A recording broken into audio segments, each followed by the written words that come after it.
Sir আজকে class হতে আসতে অল্প না দেরি হয়ে গেল, আমি কি আসমু? Boltu, you are late, but why? Sir আসার সময় হুন্ডোটা কাদের মধ্যে পড়ছিল, এই জন্য দেরি হয়ে গেল। No no, not tell me in Bangla, tell me English. Sir our gari was পোরিং ইন কাদা, নো নোরিং চোরিং, অনলি ভুম ভুম সাউন্ড করিং, সো দেরি হইং। ও বুঝছি, তাই বসে। তা কালকে স্কুলে আসিস নি কিসব? স্যার কালকে তো বৃষ্টি আসছিল। এ ফাজিলে, কালকে না সারাদিন কাঠ ফাটা রোদ উঠছিল, তুই কেন করে করছে বৃষ্টি আসছিল? তোকে সাহায্য করার জন্য কি তোর বাবুক ডাক দেবো?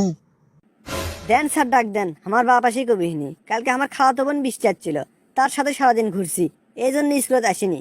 কে রে, খাওয়াতো বোন আচ্ছা দেখি স্কুলে আসা হবে তাই লয়? আচ্ছা হইলে বাদ দে, পড়া ক। মনে কর তোর কাছে একটা সোনার আন্টি আছে, সেই আন্টি যদি এক গ্লাস পানির মধ্যে ডুবোস, তাহলে কি ওই আন্টি জং ধরবি না ধরবে লয়? স্যার একদম জং ধরবিল লয়। কে কে জং ধরবে লয় কে? আপনার যে কথাবার্তা স্যার, এত টাকা দিয়ে সোনার আংটি কিনবো, তাকে গ্লেসত পানি মত থার জন্য কিনবো, তাক সবসময় হাতত পরে থাকবো, গ্লেসের মত থুলেমি না, তা জং ধরবি কোথ থেকে? কে রে, আমি কি তোর আন্টি ডুবাবের কথা কইছি? আমি তোকে মনে মনে ধরে লেবার কইছি রে, মনে মনে ধরে লেবার কইছি। আচ্ছা পরের প্রশ্ন ক। এই প্রশ্নটা তোর মেধা যাচাইয়ের জন্য করিচ্ছি। মনে কর একদিকে হুনুনুলু দেশ আর একদিকে মাকামতু দেশ, তুই কোন দেশে যাবো? স্যার আমি কোনো দেশে দিয়ে যাবো না, আমার মা আজকে না আমার তাড়াতাড়ি বাড়ি যাবার কাছে, আমার না তাড়াতাড়ি বাড়ি যাওয়া লাগবে। সারা জীবন বলদি থেকে গেলু, এই মেধা যাচাই তুই ফেল করছু।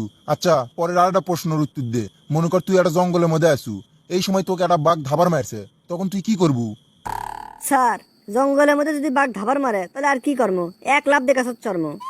যাক, কেবল যে বুদ্ধিমানের মতো একটা কথা কইলু। আচ্ছা মনে কর তুই গাছে তুলছু, এই সময় বাঘও যদি গাছে তোটে, তখন তুই কি করবু? স্যার এটা তো সিম্পল বিষয়, বাঘও যদি গাছে তোটে তখন আমি পানির মধ্যে লাভ দেবো। আজে কেবল বুদ্ধি তোর খুলল, দেখা লাগবি নে তুই কার ছাত্র? আকরাম মাস্টারের ছাত্র তুই। আচ্ছা মনে কর তুই পানির মধ্যে লাভ দিছু, এই সময় বাঘও যদি পানির মধ্যে যায়, তখন তুই কি করবু? স্যার আমাকে না মারা পর্যন্ত কি আপনার শান্তি হচ্ছে না? শেষ পর্যন্ত কি আমাকে মেরেই ছাড়বেন? তোর সুনাম করে দেখেছি ভুলে হয়ে গেল, এখন দেখেছি তুই হাফ বলত, এই জন্য তোর এক ক্লাসে দুইবার থাকা লাগে। আমার একটা প্রশ্ন আসলো। প্রশ্ন করবু? আচ্ছা কর, কি প্রশ্ন করবু? মানুষে যে ইন্টারে পড়ে তাকে ফার্স্ট ইয়ার সেকেন্ড ইয়ার কয়, আর আমি যে ক্লাস 7-এ 3 বছর হলে আছি, আমাক মানুষে কি কবি? এই তো আমাক দেখেছি মহা বিপদত ফেলে দিল। এ পর পর এলে মিছি কি উল্টো পাল্টা কথা কোস? আর মানুষে যে আমাকে জিজ্ঞেস করে যে তুই কোন ক্লাসে পড়িস, আমি যে তখন খবর পাই না, তখন যদি আমি কই যে আপনি আমার মাস্টার, তাহলে আপনার বদনাম হয়ে যাবে না? এই জন্য স্যার আমাকে আজকে কয় লাগবে। সিম্পল বিষয়, তোকে যদি কেউ জিজ্ঞেস করে যে তুই কোন ক্লাসের ছাত্র, সরাসরি কয়ে দিব আমি 7-এ থার্ড ইয়ারের ছাত্র। স্যার তাহলে দেখছেন আমি কত বড় কাম করে ফেল দিছি, ইন্টারটা যেটা করে পায় না সেটা আমি ক্লাস 7-এ করে ফেল দিছি, তাও আবার থার্ড ইয়ার, ইন্টারটা তো সেকেন্ড ইয়ার পর্যন্ত করে পাই। তা কোষ সমস্যা নাই, কিন্তু তোকে যদি কেউ জিজ্ঞেস করে যে তুই কোন মাস্টারের ছাত্র, আমার নাম জান কোষ না বাবা। আচ্ছা তুই যে ভালো ছাত্র সেটা আমি আজকে বুঝে পেছি, সেই জন্য তোকে আজকে আমি ভূগোলের থেকে প্রশ্ন ধর্ম। আচ্ছা কত, ভারত কোন জলবায়ুর দেশ? স্যার এলে ছোটখাটো বিষয় না জেনে আপনি মাস্টার হচ্ছেন, ভারত তো ক্যাটরিনা জলবায়ুর দেশ। কি কলু? ভারত ক্যাটরিনা জলবায়ুর দেশ কেঙ্কা করে? আপনার যে কথাবার্তা স্যার, বাংলাদেশ যদি মৌসুমী জলবায়ুর দেশ হয়ে থাকে, তাহলে ভারতের ক্যাটরিনা কি দোষ করলো? তোর যে মেধা জাগ্রত হসে রে বল্টু। আয় বাবা তুই আমার চেয়ারত তাই, আমি তোর ওটি যাই বসি। না না স্যার, আপনাকে আমি যথেষ্ট সম্মান করি, ওই চেয়ারে বসার যোগ্যতা কি আমার আছে? ধরেন স্যার পরের প্রশ্ন ধরেন।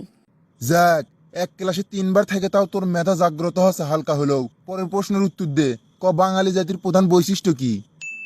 স্যার বাঙালি জাতির প্রধান বৈশিষ্ট্য হলো বাঙালি জাতি একলাই 100 হতে পারে, কিন্তু 100 জন মিলেও এক হতে পারে না। বল্টু কিন্তু কথাটা ঠিকই কছে, আমরা বাঙালি জাতি একাই 100 হতে পারি, কিন্তু 100 জন মিলে এক হয়ে যে দলবদ্ধভাবে কাজকর্ম, সেই হিম্মত কারো নাই। আসুন আমরা একাই 100 না হয়ে 100 জন মিলে এক হয়ে দলবদ্ধভাবে কাজ করি, তাহলে কাজটি সহজভাবে সফল হবে।